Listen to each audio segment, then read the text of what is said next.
Dawn approached slowly through the fog on September 17, 1862.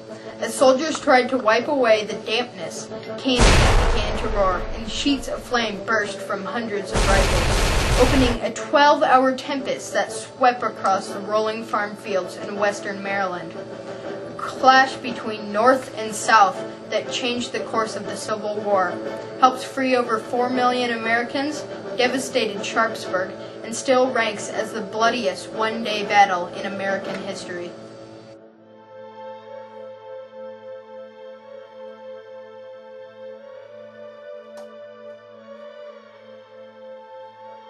Union General George B. McClellan was executing his plan to capture Richmond, the Confederate capital, by invasion of the Virginia Peninsula. The first major clash of the Peninsula Campaign occurred just east of Richmond at the Battle of Fair Oaks, or Seven Pines, on May 31st and June 1st, 1862. It was in this battle that Confederate Commander Joseph E. Johnston was wounded in the fighting and relieved by General Robert E. Lee. General Johnston would later say that his wounding was perhaps the best thing that ever happened to the Confederacy.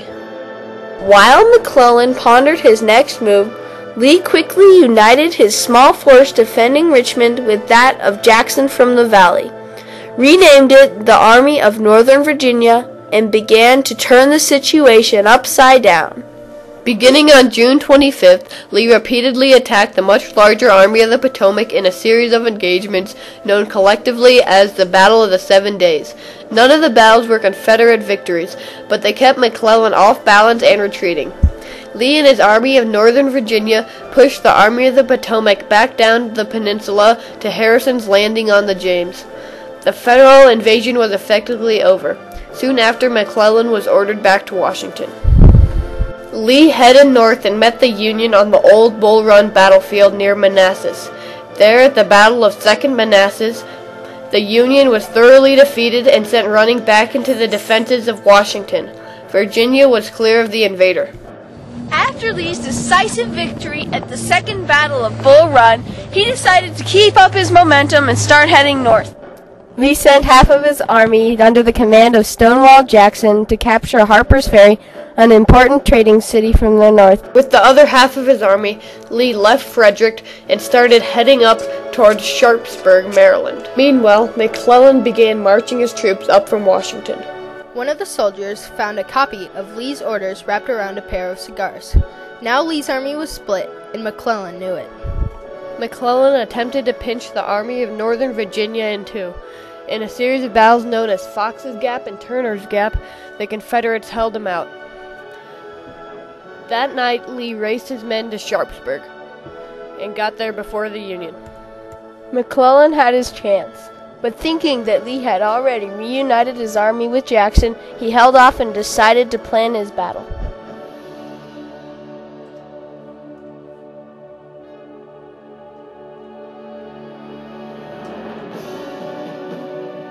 The battle opened at dawn on the 17th of September when Union General Joseph Hooker's artillery began to fire upon Jackson's men in the Miller cornfield north of Dunkard Church.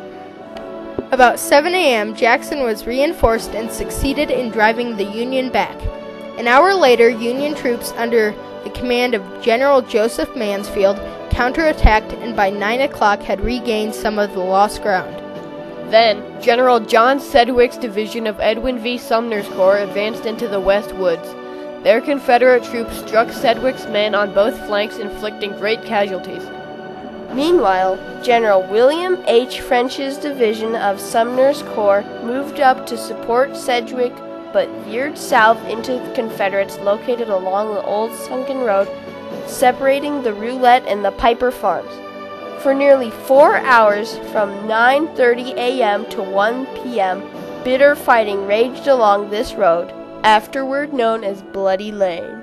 Southeast of town, Union General Burnside had been trying to cross a bridge, later named Burnside's Bridge, over Antietam Creek since 9:30 a.m. Some 400 Georgians had driven them back each time. At 1 p.m., the Union finally crossed the bridge. By late afternoon, they had driven the Georgians back almost to Sharpsburg, threatening to cut off the line of retreat for Lee's beaten Confederates. Then at about 4 p.m., General A.P. Hill's division, left behind by Jackson at Harper's Ferry to salvage the captured Union property, arrived at the field and immediately entered the fight. Burnside's troops were driven back to the heights near the bridge that they had earlier taken. Both armies held their position all through the next day. On the 19th, Lee began withdrawing his army across the Potomac River, bringing an end to the bloodiest day in American history, with over 22,720 casualties.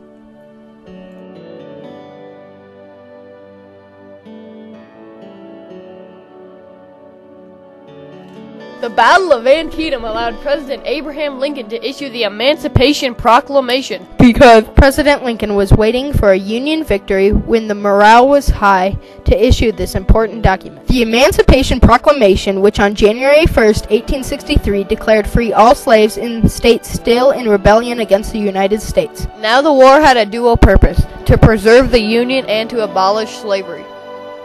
The Confederacy had also been trying to get European recognition, and the strategic victory for the Union at the Battle of Antietam prevented that from happening. The Battle of Antietam played a great role in shaping America's future.